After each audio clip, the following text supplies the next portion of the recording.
এই অনুষ্ঠানটি শ্রোতাদের জীবন গল্প ভিত্তিক অনুষ্ঠান। এই অনুষ্ঠানে শ্রোতারা স্বেচ্ছায় নিজেদের জীবনের গল্প বলেন। শ্রোতারা যা এখানে বলেন তা সরজমিনে ইনভেস্টিগেটেড নয়। দর্শক এবং শ্রোতা, প্রথমেই ক্ষমা চেয়ে নিচ্ছি, আমার গলার অবস্থা খুব একটা ভালো না, ঠান্ডা লেগেছে এবং সিজন চেঞ্জ হচ্ছে। আপনারা জানেন শীত চলে গিয়ে বসন্ত চলে আসছে। এই সময়টাতে বিশেষ করে ফুলের রেণু বা যাদের অ্যালার্জিগত সমস্যা আছে তাদের জন্য একটু ডিফিকাল্ট। আমার সাধারণত অ্যালার্জি সমস্যা আছে, তো এই কারণে আমার এই সিজনে একটু প্রবলেম হয়, বিশেষ করে গলাতে। তো ক্ষমা সুন্দর দৃষ্টিতে দেখবেন, অল্প কথা বলবো, কিন্তু আজকে যে গল্পটা তুলে ধরতে যাচ্ছি এটা খুব ইম্পর্ট্যান্ট এবং খুব সুন্দর একটা গল্প। আমি জানি, শুরুতেই আপনাদেরকে বলবো যে মনোযোগ দিয়ে শুনবার জন্যে। আর যে ভদ্রলোক এই মুহূর্তে আমার সামনে বসে আছেন, তিনি ঢাকাতে এসছেন সেই সুদূর রাজশাহী থেকে। নাম কি আপনার? আমার ডাক নাম হলো বাচ্চু, আতাউর রহমান বাচ্চু আর কি। আচ্ছা, বয়স কত? বয়স 57। 57 বছর বয়স। আপনি রেডিও শোনেন তার মানে? জি, নিয়মিত শোনেন। এবং আপনি এখানে আসার জন্য কবে থেকে ট্রাই করছেন এই গল্পটা এই বলার? গল্পটা আমি প্রায় 2-2.5 বছর থেকেই শুনি রাতে। রাতের বেলা। আচ্ছা, তো বাচ্চু ভাই আপনার গল্প শুরু করেন, যেভাবে বলতে ইচ্ছে করে যেভাবে। আমার গল্প, আমি প্রথম, আমার আব্বা সান্তাহারে চাকরি করতো। আচ্ছা, তো উনি আবার ওই দ্বিতীয় বিয়ে করেন। দ্বিতীয় বিয়ে করার পর, সান্তাহার মানে কি বগুড়া সান্তাহার? বগুড়া সান্তাহার। ওকে। দ্বিতীয় বিয়ে করার পর আমরা 2 ভাই। হ্যাঁ আমার আম্মা, আমার নানির দেশ আবার হলো কাপাসিয়া, গাজীপুর। হ্যাঁ আমাদের 2 ভাইকে নিয়ে ওখানে চলে যায়। হ্যাঁ। মানে আমার আব্বার সাথে রিলেশন শেষ হয়ে যায় আর কি। ওকে। যাওয়ার পর তো ওখানে আমাদের থাকার মতো কোনো জায়গা ছিল না, কর্ম করার মতো কোনো ব্যবস্থা ছিল। তখন আমি খুব ছোট, আমার ভাইটা একটু বড়, একটু একটু কর্ম করতে পারে। ওকে। তখন আমরা মামার বাড়িতে যাই থাকি। তখন খুব কষ্ট, আমাদের খুবই কষ্ট। একবেলা ভাত খাই, একবেলা ভাতের মার খাই।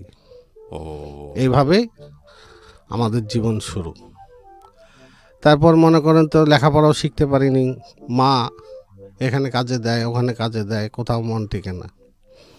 ছোট তো মানুষ, মনে করেন যে অর্ডার করার আগে খারাপ কথা বলে ফেলে। হ্যাঁ।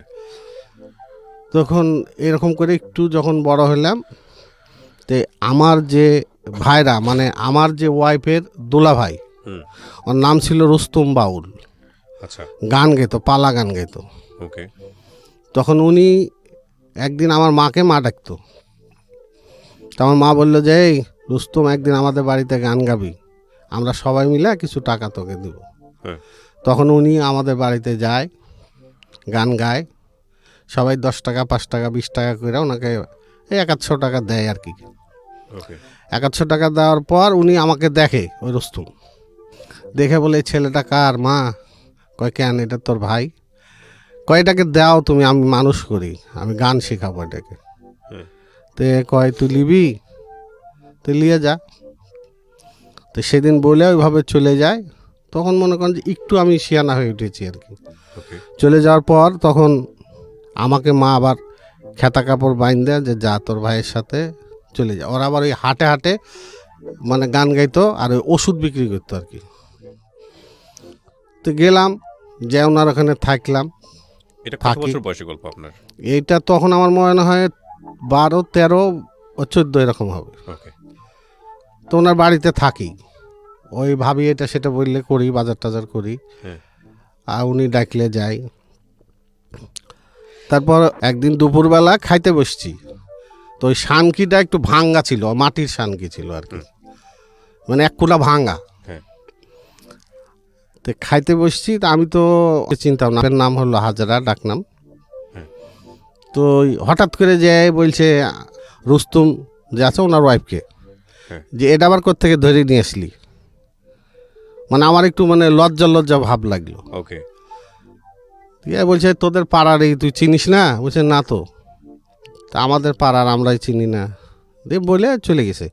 কিন্তু তখন ওই মানে পুরো মনে করেন একটা মানে যুবতী আর কি, মনে করেন যে শরীর, স্বাস্থ্য, চেহারা, দাঁত, আর হাসলে গালটা কানা হয়ে যেত।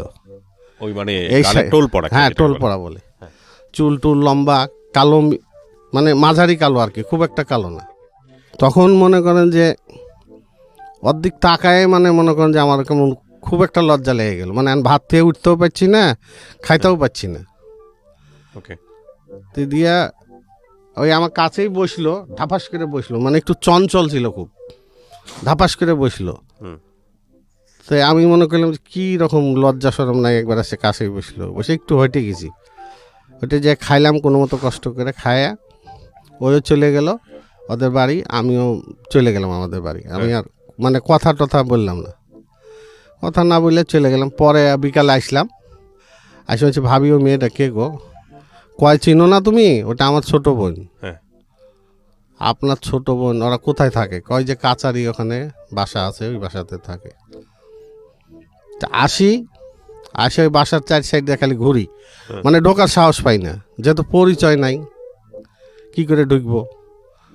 হ্যাঁ, একদিন দেখেছি, তখন একদিন ইয়া করি যে ভাবির সাথেই যাব। হ্যাঁ। তো চলে গেলাম সকালে ঘুম থেকে উঠে ভাবির কাছে, ভাবি আবার নাস্তা টাস্তা দিল, খাইলাম। হ্যাঁ। তো ভাবি বলছে যে তুমি বাচ্চু, তুমি একটু থাকো, আমি একটু মার কাছে যাব। তা আমি বলছি যে আমি থাকবো কেন, চলেন আমিও যাব। ওকে। এই তখন মনে করেন চলে আসলাম ওদের বাড়িতে, ঢুকলাম, প্রথম প্রবেশ। হ্যাঁ। তো যাই দেখি যে ওই বাইরে বসে দুপুরবেলায় 11টার দিক খেতা সিলাইছে। তাও জিজ্ঞেস করলে এটা কে, এটা আবার কে, কোত্থেকে এনেছিস? মানে ক্যানভাসের কাজ হলে যে একদিন কয়েকটাকে রাখে খাটায় খুটায়, ওটাকে আবার বিদায় করে দেয়, আবার আরেকটা ধরে। হ্যাঁ, তা আমি তো গান টান কিছু জানি না, নিয়ে যাই মজমাতে দাঁড় করায় বলে এইটা রেডিও সেন্টার থেকে এসেছে পালিয়ে, একই দিয়ে গান শোনাবো, এই বয়ান টন দিয়ে ওষুধ টষুধ বিক্রি করে পরে ঢোল তবলা হুল করে চলে যায়। তখন মনে করেন যে আমি খালি ওর দিক তাকায় থাকি, কিন্তু বুঝতে দেই না কেউকে বুঝতে দেই না। ওর দিকে মানে হচ্ছে নামটা কি? হাজারার দিকে তাকায় থাকি। তো বুঝতে দেয় না, কিন্তু ব্যাপারটা বেশ 15-16 দিন গেছে, পরে ভাবি বুঝতে পেরেছে, মানে আমি যার কাছে ছিলাম, ওনার রস্তুর ওয়াইফ। তো আমাকে একদিন জিজ্ঞেস করছে যে তুমি কি আমাদের বাড়িতে যাও নাকি? আমি না তেমন যাই না, ওদিক দিয়ে আসি, আসার টাইমে হয়তো দেখি। তো তখন তো মেয়েরা মনে করেন শাড়ি পরতো, বাংলা শাড়ি, বাংলা কুচি দিয়ে তো পরতো না, পায়ে স্যান্ডেল থাকতো স্বাভাবিক, আর ওই ব্লাউজ পরতো মনে করেন গোল গোল গোল হাতা ব্লাউজ। তোকে খুব সুন্দর লাগতো দেখতে। খালি বাড়ির 4 সাইড দিয়ে ঘুরতাম, কিন্তু আমার একটু বয়স কম ছিল, দাড়ি মোজ ওঠে নাই, এই জন্য কিন্তু ওই আমাকে পাত্তা দিত না, খালি এড়িয়ে চলতো, সবসময় আমাকে এড়িয়ে চলতো। তা আমি এখন কি করে আমাকে ঢুকি, তা আমি তো চিন্তা করলাম, আমি তো লেখাপড়াও তেমন জানি না, চিঠিমিটিও লিখতে পারি না। তা আমাদের এখানে আমার এক বন্ধু ছিল, আমার পাশের বাড়ি, ওবায়দুল নাম। ও আবার কলেজে পড়তো। তাকে বললাম ভাই আমার একটা উপকার করে দিবি? বলছে কি উপকার? আমাকে একটা চিঠি লিখে দে না। চিঠি লিখে তুই কাকে দিবি? তা আমি দিব একজনকে, তুই দিবি কি না? তো এখন পারবো না, কলেজ থেকে আসিস, সন্ধ্যাবেলা আসিস। তো আমাদের এলাকাতে তো আগে মনে করেন যে ওই ইয়ার ঘর ছিল, ওই কুশারের পাতার ঘর, আর ওই চাটাইয়ের বেড়া, উপরে কুশারের পাতার ছাউনি, চাটাইয়ের বেড়া। আর আমাদের বাড়িটা ছিল, মামার বাড়িটা কাপাসিয়া নদীর ধারে, ব্রহ্মপুত্র নদীর ধারে, ঈদের মাঠ ছিল পাশেই। সন্ধ্যাবেলা ওখানে গেলাম, যাই বলছে যে কার কাছে চিঠি লিখবে আগে বল। তা আমি বললাম যে সিও সাহেবের বাড়ি আছে না, সিও সাহেবের বাড়ির পাশে যে আরেকটা টিনের ঘর আছে, ওই বাড়িতে একটা মেয়ে থাকে, ওর কাছে। তো কয় ওর নাম জানিস? আমি নাম তো জানি না। তো কী নাম দিয়ে লিখবি? কি লিখবি? তো আমি মনে করেন ওগুলো বলে দিই, আর ওই লেখে। লাস্টে একটা অন্য নাম দিলাম, মানে রিনা নামটা কিন্তু আমার দেওয়া, আর বাপমার না। তাই রিনা দিয়া চিঠিটা লিখে পকেটের মধ্যে রেখেছি। তখন পাতলা শার্ট পরতাম, আর আমি খুব পাতলা ছিলাম, মানে একদম পাতলা, মানে যে পাতলা আর ওর কিছু আর পাতলা নেই, এত পাতলা ছিলাম। তো এই মনে কর চিঠিটা কোনা বাইর করে রেখেছি, মানে যাতে ও দেখতে পারে, চিঠিটা যেন ওই দেখতে পারে। আমি তো দেওয়ার সাহস পাইছি না, ওই জন্য দেখতে পায়, এই জন্য মনে করেন চিঠিটা কোনা বাইর করে রেখেছিলাম। তখন ওর সামনে দিয়ে খালি ঘুরি, 3-4 বার ঘোরার পর ওই বলছে ওটা কি? ওই আমাকে আপনি করে বলতো, আমিও ওকে হাজার আপা বলতাম। একটা জিনিস কাক দিবেন, আমি দিব কেউকে দিয়ে, এক কথা দু কথা থাপ মেরে চিঠিটা নিয়ে নিয়েছে ওই পকেট থেকে। আমি তো চাইছি যে ওই লিক, কিন্তু আমি তো সরাসরি দিতে পারছি না। নিয়েছে, নিয়ে ঘরের ভিতর চলে গেছে। তো আর মা বাইরে, আর ভাবি বাইরে কাজকাম করছে, আমি তো আর ঘরে ঢুকতে সাহস পাচ্ছি না। আমি বাইরেই দাঁড়ায় আছি। তোর মা বলছে যে বসো, দাঁড়ায় আছো কেন? তা আমি যাই হোক একটু সুযোগ পাইলাম বসার। তো একটা পিঁড়া দিল, কাঠের পিঁড়া, ওখানে বসলাম। ওই যে চিঠিটা আবার ঘরে পড়লো, পড়ে চিঠিটা লাইখে দিয়েছে, কিন্তু ওর মার সামনে আর দিছে না। প্রিয় শ্রোতা, আমরা এই জায়গাটায় ছোট্ট একটা বিরতি নেব এবং বিরতির পর আবারও ফিরে আসবো জীবন গল্পে। যাওয়ার আগে আপনাদেরকে বলতে চাই, ঢাকা এফএম এর আরও একটি ইউটিউব চ্যানেল যেখানে আপনারা জীবন গল্পগুলো দেখতে পারবেন। আমাদের এই চ্যানেলটি আপনারা সাবস্ক্রাইব করুন। আমাদের চ্যানেলটির ঠিকানা হচ্ছে www.youtube.com/ilovedhakafm ILOVE love DHAKAFM। চ্যানেলটিতে গিয়ে আপনারা সাবস্ক্রাইব করুন। আমার এই অনুষ্ঠানগুলোতে যদি আপনি অংশগ্রহণ করতে চান, আমাদেরকে ফোন করবেন। আমাদের ফোন নাম্বারটি হচ্ছে 09611904904। আমি আবারও বলছি 09611904904। ওকে, ছোট্ট একটা বিরতি। জীবন গল্প, জীবন গল্প। জীবন নাটকের চেয়েও নাটকীয়।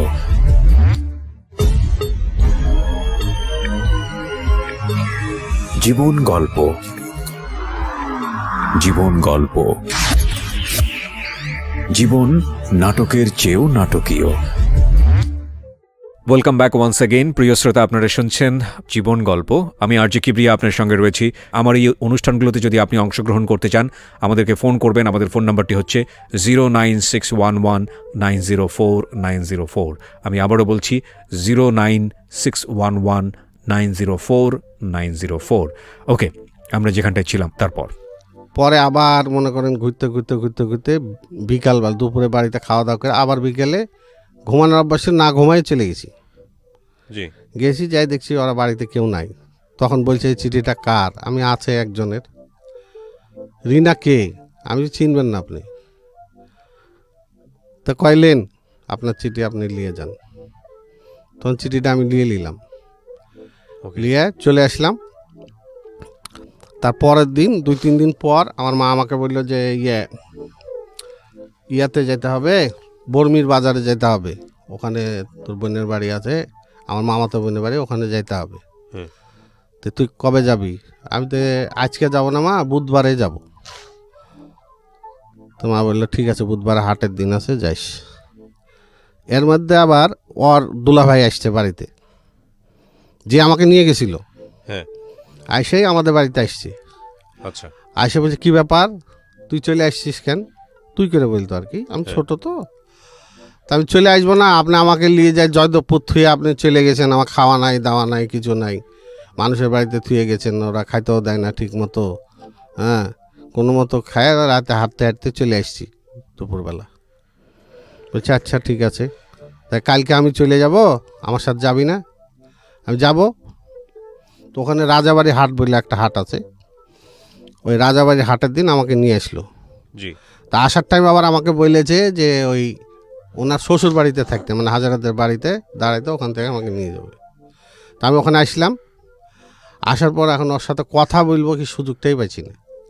আর ওই তো মনে করেন যে আমার একটু মানে পাতলা পুতলা হ্যাংলা। ওই সময় তো বয়স কিরকম আপনার? আমার বয়স সেরকম নয়, 15-17, 15-16 এরকম আর কি। কিন্তু ওই ওর হাসিটা দেখলে আমার খুব ভালো লাগতো। মানে খুব একটা কালো না তো, মিচমিচে কালো, গালটা কানা হয়ে যেত, আর এই গলার কাছে একটু থাক ছিল, 2-3টা থাক ছিল। আচ্ছা, দিয়ে এখন মনে করেন যে ওই পাত্তা দেয় না, ঘুরি ওর পিছে, যেদিক যাই সেদিকেই যাই, ও যেদিক যায় সেদিকেই যাই, কিন্তু পাত্তা দেয় না আমাকে। এখন কি করি? আবার মনে করেন এরকম কয়েকটা চিঠি লিখে দিলাম। একদিন আমাকে বলছে এভাবে চিঠি দিয়ে না, মানুষ খারাপ বলবে। তখন কি করলাম, ওই পোস্ট অফিসের যে পিওন আছে ওকে বললাম যে ভাই আমি বিয়ারিং চিঠি ছাড়বো, 4 টাকা করে লাগে, আমি চিঠির ভিতরে ঢোকাই দেবো, আপনি চিঠিটা এমন জায়গায় দিয়ে দিবেন।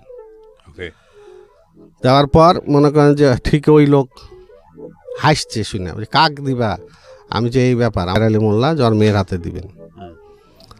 তো দিয়েছে পরে ওকে প্রশ্ন করেছে, হাজারার বাবা বলে, হাজারার বাবার হাতে দিয়েছে। তখন সে প্রশ্ন করেছে যে এটা কে দিয়েছে? তখন বলছে যে অমুক দিয়েছে। তখন আমাকে একদিন ডাকলো, রাস্তায় দেখা হইলো, সালাম দিলাম। কয় তুমি এগুলা করো না বাবা, এগুলা করলে আমার দুর্নাম হবে। ঠিক আছে, আর যাই না কয়েকদিন না যাওয়ার কারণ। তারপরে আমি হঠাৎ করে আমার বাবার কাছে চলে গেলাম। মানে আমার উদ্দেশ্য ছিল যে বাবার কাছে যাই একটা হাত পায়ে ধরে একটা চাকরি বাকরি নিব আর কি, যে মাস্টার রুলে রেলে চাকরি। হ্যাঁ। বাবার কাছে গেলাম, যাওয়ার পর উনি একটা চাকরি দিল আমাকে, ওই পানি ছাড়ার, কলোনি কলোনি ঘুরে ঘুরে পানি ছাড়ার চাকরি দিল। এখন প্রতিদিন একটা করে চিঠি দিই, প্রতিদিন একটা করে চিঠি দিই, কিন্তু চিঠির কোনো উত্তর আসে না, উত্তর আসে না। তখন আবার আমি কী করলাম, আব্বাকে বলে চলে গেলাম, যাই দেখি ওদের বাড়িতে মেলা লোকজন। কি এত লোকজন কেন? কয় মেয়ে দেখতে এসছে, মেয়ে দেখতে এসছে। ঠিক আছে, তো ওকে আমি ইশারা দিয়ে বললাম যে একটু ওদিক যান, আপনার সাথে কথা আছে। তো ওইও আবার সন্ধ্যার দিকে আর কি। হ্যাঁ। আর ওইসব এলাকায় তো তখন কলা বাগানে ভর্তি ছিল। তো বলছে যে কে আসছে? বলছে পাবনা থেকে লোক আসছে, সব ওর চাচাতো ভাইয়েরা। হ্যাঁ। তে কিসের জন্য আসছে? কয় জানি না। আমি জানেন না শুনলাম আপনার বলে বিয়া। কয় কে বলেছে আপনাকে? আমি তো শুনলাম। তো এতগুলো চিঠি দিলাম, একটা চিঠিরও উত্তর দিলেন না। কয় আমি চিঠি লেখার সুযোগ আছে আমার? একটা ঘরের ভিতরে বাপ থাকে, মা থাকে। হ্যাঁ, তা আপনি কি বলছেন? আমি যে দেখেন, আপনি কিন্তু বিয়ে করেন না, হ্যাঁ। আপনি বিয়ে করেন না, আপনাকে আমাকে অনুরোধ থাকলে আপনি বিয়েটা করেন না। কিন্তু বলছে না না, আমি এখন বিয়ে করব না। ঠিক আছে, পরে আবার চলে গেলাম, দিয়ে আসলাম কিছুদিন পর ঈদের টাইম। আচ্ছা। ঈদের টাইমে আসে ঈদের নামাজ পড়ছি, নামাজ পড়েই ওদের বাড়ি চলে গেছি। পরে ওর মা বসতে দিয়েছে, নাস্তা দিয়েছে, দিয়ে জিজ্ঞেস করছে কবে আসলা। তোর মাকে আমি মাওই ডাকতাম আর কি, ওই সম্পর্কে মাওই ডাকতাম। ওকে। দিয়ে হঠাৎ করে একদিন একটা ঝামেলা হয়ে গেল, মানে আমার মার কানে চলে গেছে। আর আমার মা ছিল প্রচণ্ড রাগী, আমাদের গোষ্ঠীর মধ্যে সবাই ভয় করতো। সবাই কি ওই হাজারা মা বাবাও ভয় করতো, খুব ভয় করতো। মানে রাস্তা দিয়ে হাঁটলেই বলতো যে এই আসছে দরজাল, খানে দরজাল। হ্যাঁ। মানে যেমন মুখ তেমন মনে করেন কথা, তেমন মনে করেন কোনো দিক দিয়ে কেউ মানে পাইত না ওর সাথে, তেমন বুদ্ধি, খাটো জমি মানুষ। তো মা এসে বলছে যে এই যে আমার পোলাটা আপনাদের বাড়িতে সারাদিন বসে থাকে, আপনারা কিছু কর না। তখন ওর মা বললো আমরা কি বলবো, আসে বসে থাকে, ছোট মানুষ, কিছু বলা যায় না, বাইর করে দেওয়া যায় না? বলছে এইভাবে তো আমার পোলাটা আপনাদের বাড়িতে সারাদিন থাকে, কিছু বললেন। তখন আমার শ্বশুর একদিন আমাকে বলছে বাবা তুমি এখানে আসো না। আমি কেন? হ্যাঁ, হাজারার বাপ বলছে এখানে আর তুমি আসো না। আমি কেন? ওই যে বিভিন্ন মানুষ বিভিন্ন কথা বলছে, এখানে আসা তোমার ঠিক হবে না, আমার মান ইজ্জতের ব্যাপার। এই তো আমার আরও মাথা খারাপ হয়ে গেল। যাও একটু ঢুকতাম, দেখতাম, কথা বলতাম, দিয়ে সপ্তাহখানেক আর যাই না, খালি বাসার চার সাইড দিয়ে ঘুরি। এখন একদিন দেখছি ওই আবার ওই শীতের দিন শুয়ে আছে, ওই কাঠের জানলা, তো জানলার মধ্যে পাটা ঠেকাই রেখেছে। মানে আমি যেন বুঝতে পারি যে ওই বাড়িতে আছে। ওকে। পাশ দিয়ে যাইতে আমি দেখলাম যে হ্যাঁ পা আছে, আর দেখলাম যে দুপুরবেলা এখন হয়তো কেউ নাই, দৌড়ে চলে এসেছি। এসে বলছি কী খবর? চিঠি দিলাম, চিঠির উত্তরও দিল না, দেখাও করল না। তো বলছে যে আজকে পাবুর রাস্তায় এমুক জায়গায় যায় দাঁড়ান, ওখানে দেখা করব। তো ওই বাজার থেকে প্রায় 1-1.5 কিলোমিটার ওই আগে চলে গেছে, ঠিকানা বলে দিয়েছে। ওই আমি পরে চলে যেতাম, যে কথা টথা বলে, মানে মেলা দূর তো, কেউ চিনতো না, কেউ কিছু বলতো না। এরকম যেদিন যেখানে যাইতাম, যে রাস্তায়, ওই রাস্তার ঠিকানা বলে দিতাম, যে এই রাস্তায় যা কথা বলবো, কাল ওই রাস্তায় যা কথা বলবো। এরকম খেলে কথা বলা শুরু হলো। এই তো চলতে থাকলো আর কি। চলতে চলতে একদিন হঠাৎ করে আমি রাজশাহী চলে আসবো। তা আমি গেছি ওকে বলতে যে আমি তো রাজশাহী চলে যাব। তো বলছে আমাকে নিবেন? আমি তুমি যাবা? তখন তুমি বলে ফেললাম। বলছে হ্যাঁ যাব। তাহলে এক কাজ করো, তুমি আগে রাজাবাড়ি চলে যাও, আগের গাড়ি ধরে তুমি তখন ছিল আপনার পেট্রোল গাড়ি, কাঠবডি গাড়ি। তুমি আগে রাজাবাড়ি চলে যাও, আমি রাজাবাড়ি থেকে তোমাকে তুলে নিয়ে যাবো। তো ওই যে রাজাবাড়ি দাঁড়াইলো, আমি পরের বাসায় এসে ওকে তুলে নিলাম ওখান থেকে। এখন চিন্তা করছি কোথায় যাই, যাওয়ার তো জায়গা নেই, আর আব্বার কাছে তো এভাবে যাওয়া যাবে না। তখন ওকে নিয়ে ওর ভাইয়ের বাড়ি গেলাম। ওর ভাই মিরপুরে একে থাকতো, ঘড়ির মেকারি করতো, রেডিও টিভির ঘড়ির মেকারি করতো। আর ভাইয়ের বাড়িতে আসলাম প্রথম। জি। আইসা ওখানে থাকলাম, থাকার পর ওর ভাই ব্যাপারটা বুঝতে পারলো, পাইরা ওর ভাইকে বললো। ওর ভাই আবার যেই লোকের দোকানে চাকরি করতো, ঘড়ির যে দোকানে মহাজন, হ্যাঁ। ওই লোক আবার আমাকে দুপুরবেলা দাওয়াত করে ডেকে নিয়ে গেল। নিয়ে যে ভালো মতো খাওয়ায় দাওয়ায় ব্যাট দিয়ে বাড়ি শুরু করে দিল, ওহো। এই মোটা ব্যাট দিয়ে। তখন ওই খাবার থেকে খবরদার ওর গায়ে একটা বাড়িও দেবেন না কেন, আপনাকে মারবেন কেন, আপনি কোন অধিকার ওকে মারবেন? হাজারা। হ্যাঁ হ্যাঁ, আর কত বড় সাহস, এই সেই মানে মেলা কথা আর কি, যেগুলা মানুষ খারাপ ভাষায় বলে। জি। বলার পর ওই বলছে চলো বাড়াও।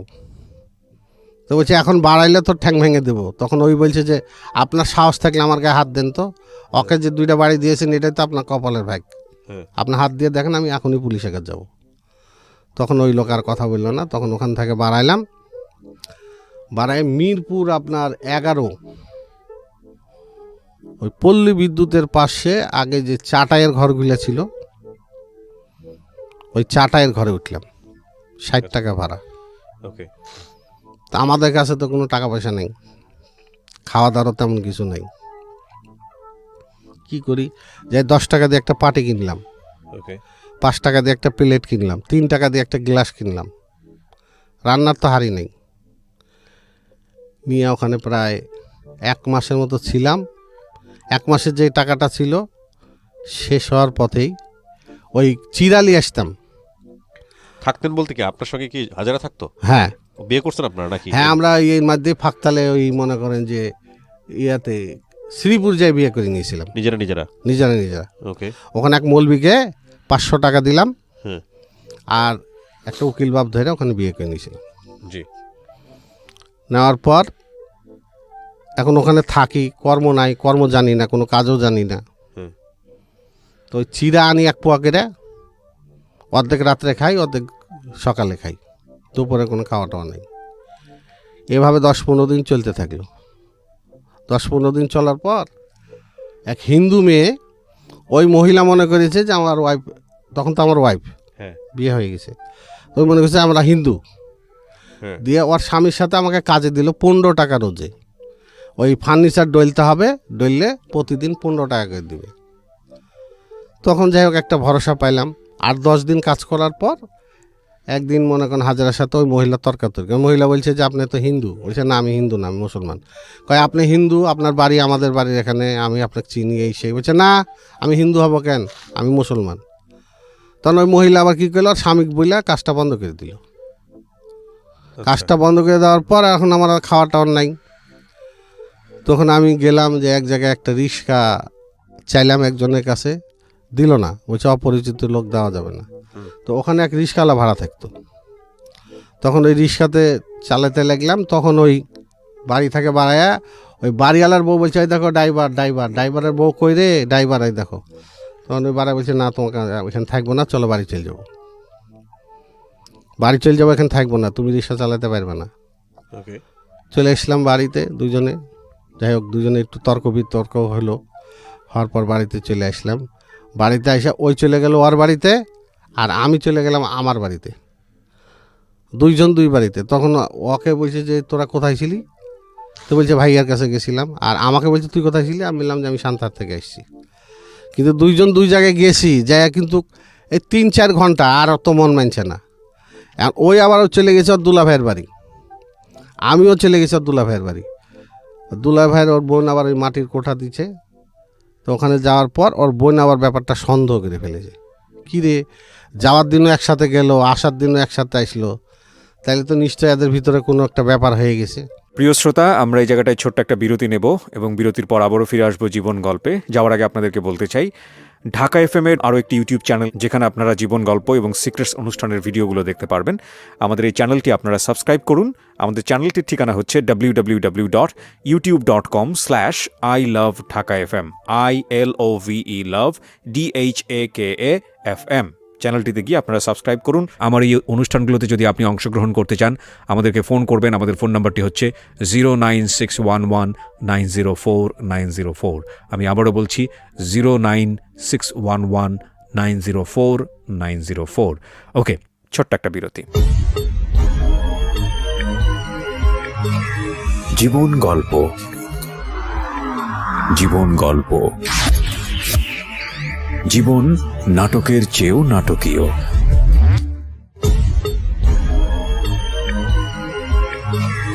জীবন গল্প, জীবন গল্প, জীবন নাটকের চেয়েও নাটকীয়। Welcome back once again. প্রিয় শ্রোতা, আপনারা শুনছেন জীবন গল্প। আমি আরজে কিবরিয়া আপনার সঙ্গে রয়েছি। আমার এই অনুষ্ঠানগুলোতে যদি আপনি অংশগ্রহণ করতে চান, আমাদেরকে ফোন করবেন। আমাদের ফোন নাম্বারটি হচ্ছে 09611904904। আমি আবারও বলছি 09611904904। ওকে, আমরা যেখানটায় ছিলাম তারপর দিয়ে তখন এসে ওর মাকে বলল, যে মা এই ব্যাপার, ওরা দুজন যাওয়ার দিনও একসাথে গেল, আসার দিনও একসাথে আসলো, আবার আমার নাম ধরে ওই যে বাচ্চুর গামছা ওর কাছে, আবার ব্যাপারটা কি? তখন ওকে ধরেছে, ধরে ওর বোন ঝাঁটা দিয়ে 2-3টে বাড়ি দিয়ে বলছে সত্যি কথা বল তোরা কি। তখন ওই বলে ফেলেছে, ওই তো একটু মানে তেজ আছে, ভালো রাগ খুব। হ্যাঁ আমি বিয়ে করে নিয়েছি, তোরা কি করবি, তোরা কি করবি, আমি বিয়ে করে নিয়েছি। তখন ওর দুলা ভাইয়ের কানে গেল, দুলা ভাই রাত্রেবেলা আসা ওকে ওর বাড়ি থেকে, ওর শ্বশুর ওদের বাড়ি থেকে নিয়ে গেল, নিয়ে যায় ঘরে আটকায় রাখলো 3 দিন। আটকায় রেখে ওর দুলা ভাই তখন মতে মতে মতে মতে মনে করেন ছেলে খুঁজছে। আচ্ছা, তখন ওর দুলা ভাইয়ের সাথে এক ছেলে থাকতো, নাম হলো বকুল। ওই ছেলে বেশ মোটামুটি বয়স ভালো, 25-26। হ্যাঁ, ওই ছেলের সাথে বিয়ে দেওয়ার জন্য ওরা মনে করেন সব রেডি করে ফেলেছে, আমার শ্বশুর, আমার ভাইরা আর আমার জেসাস, এন্ড সব রেডি করে ফেলেছে। কালকে বিয়ে হবে, সব কথাবার্তা সব মানে সবই কমপ্লিট। হ্যাঁ, সারা রাত ঘরে আটকে রেখেছে, এ আর বাড়াইতে পারেনি। ওকে, বাড়াইতে যখন পারেনি, ভোরবেলা যখন আজান দিবে, তখন ওর বোনকে বলেছে যে দরজা খোল, আমি বাথরুমে যাব। বাথরুমের কথা বাড়াইছে, বাড়ায় ধরেন এখান থেকে এই 1.5 কিলো, 1-1.5 কিলো হবে। এক দৌড় মেরেছে, এক দৌড়ে মনে করেন যে থানার পিছনে ছিল মরখালার ঘাট, ঝাঁপ দিয়েছে নদীতে। নদীতে ঝাঁপ দেওয়ার পর তখন ওর বোন কাঁদছে, কাঁদার পর সব লোকজন এক জায়গায় জড়ো হয়ে গেছে। হ্যাঁ, জড়ো হয়ে যাওয়ার পর তখন ওই মাঝিরা ওখানে আবার ওই চাপিলা মাছ মারে যে ঠকাস ঠকাস করে, ওরা তুলেছে টেনে, হ্যাঁ, তুলে কিনারে নিয়ে এসছে। নিয়ে আসার পরে জ্ঞানটা তুই মরিস না, তোকে আমরা বাচ্চুর হাতেই তুলে দেবো, হ্যাঁ, তোকে মরতে হবে না। তুই চলে আয়। পরে নিয়ে গেছে, নিয়ে যা প্রাথমিক চিকিৎসা করে বাড়িতে নিয়ে গেছে। আমি খবর পাইলাম, ওই পাড়ার আরেকজন আমাকে খবর দিল যে এরকম এরকম ওই তো নদীতে পড়েছে, ঝাঁপ দিয়েছে, আর দুলাভাই বিয়ে ঠিক করেছিল।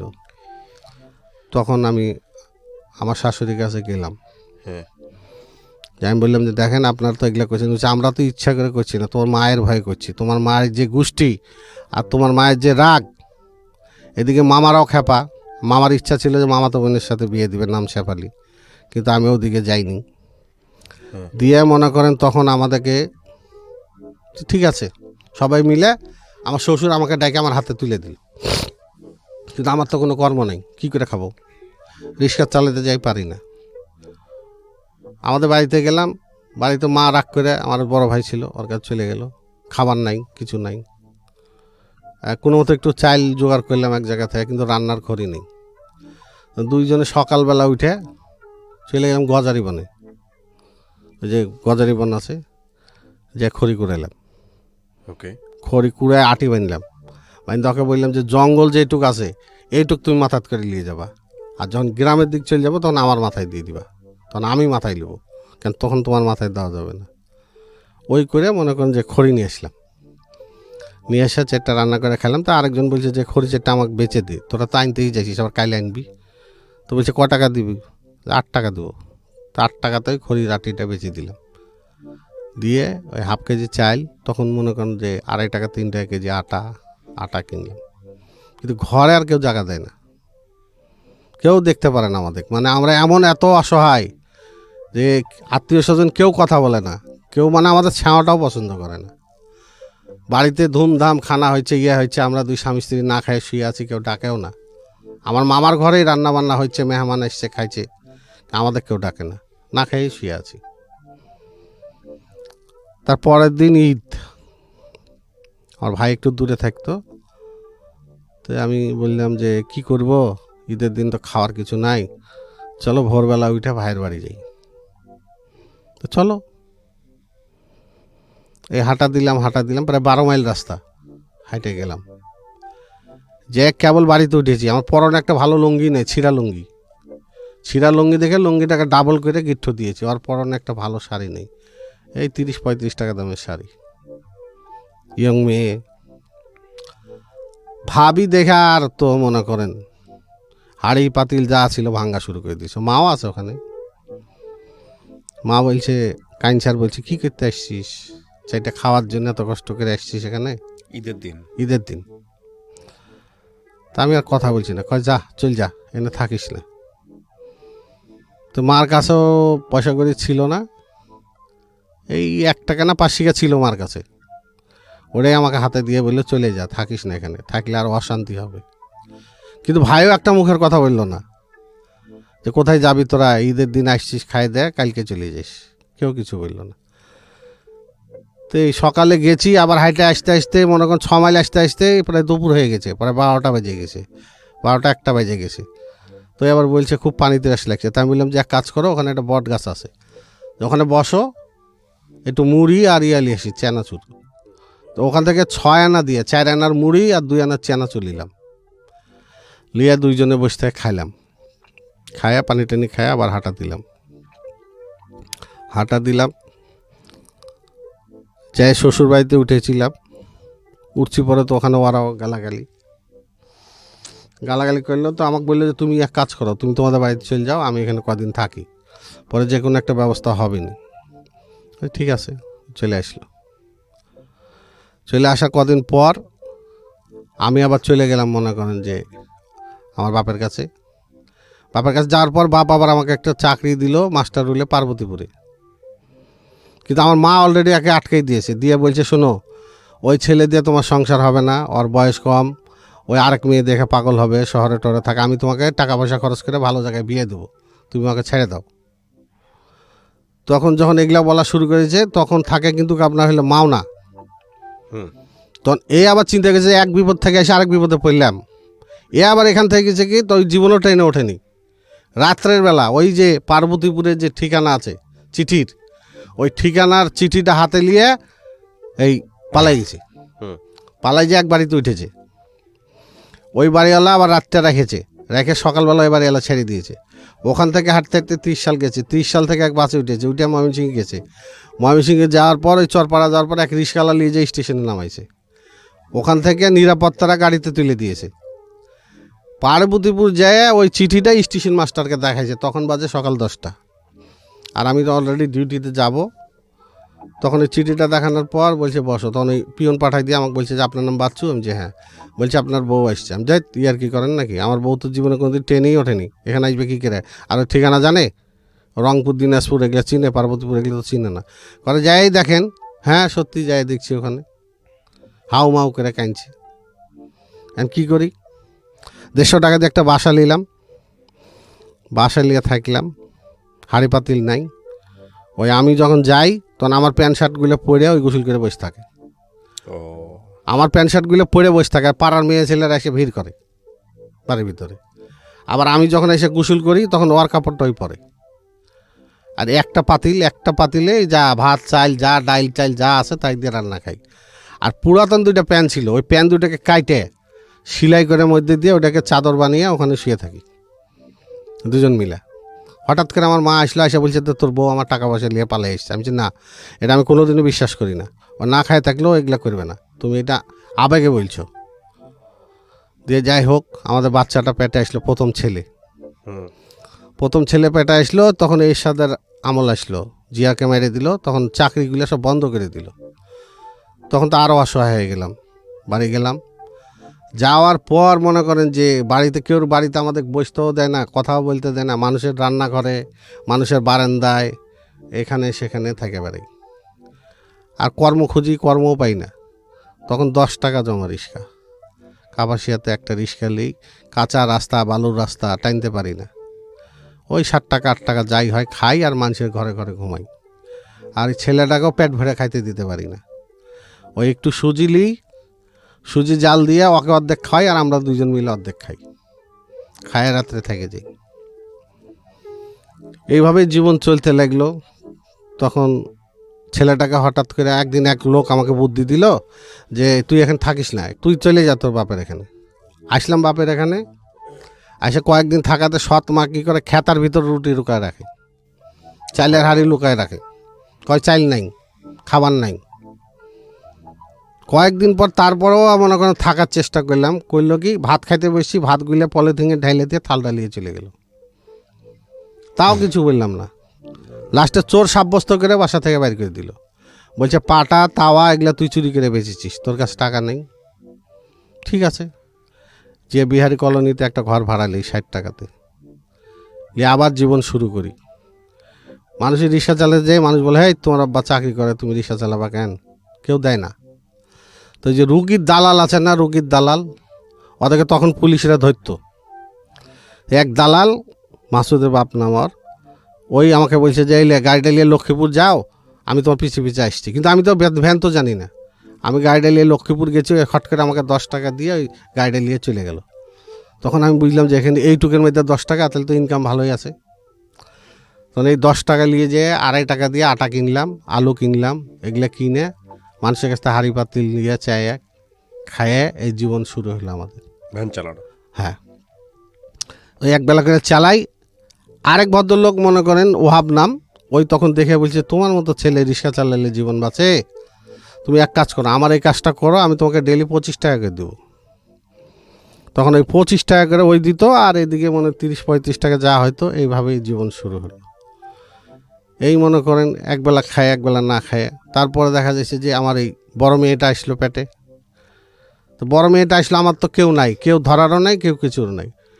বাচ্চা যেদিন হয় সেদিন ঘরে আটা আছে, কিন্তু রান্না করার লোক নাই। তোকে বললাম তুমি শুয়ে থাকো, তোমাকে তো খাইতে দিতে হবে। আমি চাই না, আমি বেলছি, তা আমি চাই না, আমি রুটি বেলছি, বেলে তখন বাচ্চাটা আমার সেই দিনই হয়েছে। বেলে টেলে ওকে খাওয়াইলাম, চাটা খাওয়াইলাম, কাজে যাই, আবার আসি, এসে রান্না করি, করে ওকে খাওয়াইয়া আমি খাইয়া আবার ডিউটি যাই। তখন আমার মনের মধ্যে একটা ইচ্ছা ছিল যে আমি যাই কিছু করি না কেন, আমার সন্তানগুলোকে মানুষ করব। আমি এখনও ধরেন কষ্ট করি ছেলেদের জন্য, বলেন তে কোনোদিন তোমাকে ছাড়বো না আমি।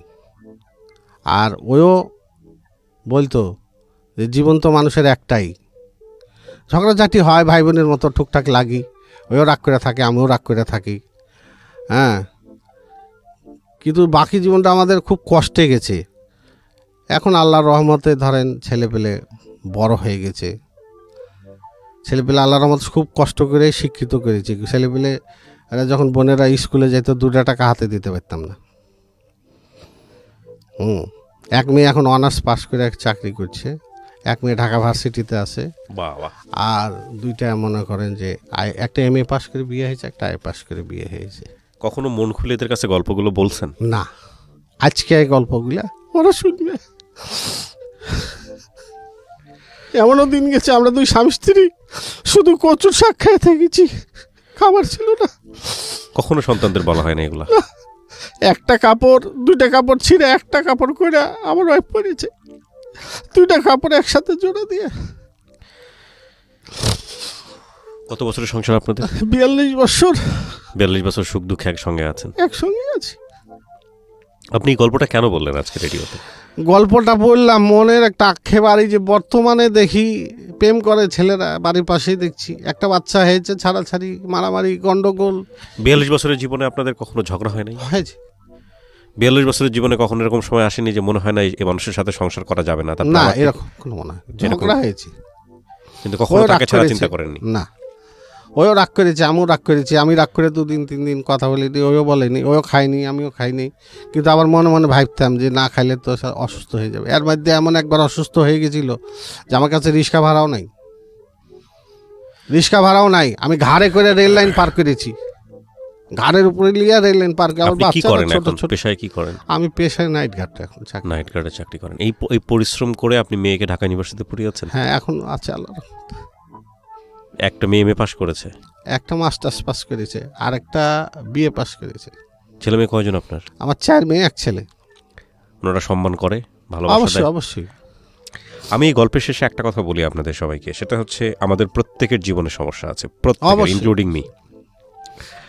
আমাদের যে কথাটা আমি বহুবার বলেছি রেডিওতে, সংসার নিয়ে জ্ঞান দেওয়ার মতো আমি আসলে আজকের এই অনুষ্ঠানে কিছুই বলতে চাই না, কারণ আমার সামনে যে বসে আছে সে এক মহাসাগর পাড়ি দিয়েছে, আমার চাইতে অনেক বেশি অভিজ্ঞ। কিন্তু একটা জিনিস বোধহয় খুব কমন আমি বিভিন্ন জায়গাতে পেয়েছি, সেটা হলো আমরা আসলে যাদের জন্য জীবনটা উৎসর্গ করে দিই তারা আমাদের গল্পগুলো জানে না। এই যে বাচ্চাদের সামনে কখনো বলা হয়ে ওঠেনি, বাচ্চারাও কখনো হয়তো ভাবে শুনতে চায়নি। হ্যাঁ, তো আমার মনে হয় যে সময় পেলে একটু বাচ্চাদেরকে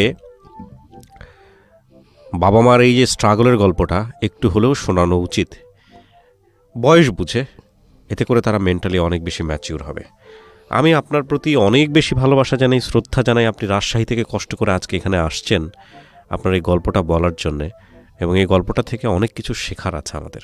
আমরা অবশ্যই গল্পটা প্রচার করব, এবং আমি আপনার জন্য দোয়া করি জীবনের শেষ দিন পর্যন্ত আপনাদের দুইজন একে অপরের সাথে থাকেন, এই ভালোবাসা নিয়ে থাকেন। অনেক ভালো থাকবেন আপনি। আমি যেখানে যাই ওকে সাথে নিয়ে যাই, বাজারে গেলেও ওকে সাথে যাই। আমি ওনার একটা ছোট্ট সাক্ষাৎকার নিব প্রিয় দর্শক এবং শ্রোতা। এই মুহূর্তে উনি ওনার স্ত্রীকে সাথে করে নিয়ে আসছেন, একটু ওনার সঙ্গে আমি কথা বলবো। কেমন আছেন আপনি? আলহামদুলিল্লাহ। আপনার নাম ভালো কি? আছেন? জি আমি ভালো আছি। আমার নাম মোসাম্মদ হাজারা খাতুন। উনি আপনার স্বামী না? জি। এই যে 41-42 বছর যাবত একসঙ্গে আছেন, আবার আজকে এখানে আসছেন, সারা জীবনে যে এত কষ্ট করছেন, এই মানুষটার প্রতি অভিমান হয় না যে বিয়ে করে বোধহয় জীবনে এনাকে বিয়ে না করলে এত কষ্ট সহ্য করতে হতো না? এরকম ফিল হয় না? মেয়েরা তো সংসারে একটা টুটা ঝামেলা হলেই তোমাকে বিয়ে করে আমার জীবনটা শেষ হয়ে গেল, না, পুরুষদের প্রতি হচ্ছে অভিযোগ। হ্যাঁ, এটা আমাদের দুইজনেরই ভাগ্যে লেখা ছিল। আমি আপনাদের গল্প শুনলাম 30-40 মিনিট শুনেছি। আমি জানি এই গল্প 30-40 মিনিট না, 3-4 ঘন্টা শুনলেও শেষ করার মতো না। আমি খুব অবাক হয়েছি আপনাদের এই ভালোবাসা দেখে, অসাধারণ অসাধারণ। এবং আপনার ছেলেমেয়েরা মাশাআল্লাহ এখন সবাই মোটামুটি লেখাপড়ার দিক থেকে এগিয়ে গেছে। দোয়া করবেন। জি, আমি অবশ্যই দোয়া করব। আর আপনারা রাজশাহী থেকে কষ্ট করে আসছেন আজকে রেডিওতে সারা দেশের মানুষকে জানানোর জন্য। আমি খুবই সম্মানিত বোধ করছি আপনাদের এই সাথে এই বসতে পেরে, কিছুক্ষণ জানতে পেরে। আপনি অনেক ভালো থাকবেন, ঠিক আছে? আর আপনার স্বামী অনেক ভালো মানুষ। হ্যাঁ, জানি এবং আপনিও আমি। অনেক ভালো মানুষ। আপনাদের দুইজনের জন্য অনেক দোয়া থাকলো। আচ্ছা, দোয়া করবেন। জি, প্রিয় দর্শক এবং শ্রোতা, এখানেই শেষ হচ্ছে আজকের এই গল্পটা। আমরা যেন কিছু শিখতে পারি ওনাদের কাছ থেকে। ভালো থাকুন, শুভরাত্রি। জীবন গল্প, জীবন গল্প, জীবন নাটকের চেয়েও নাটকীয়।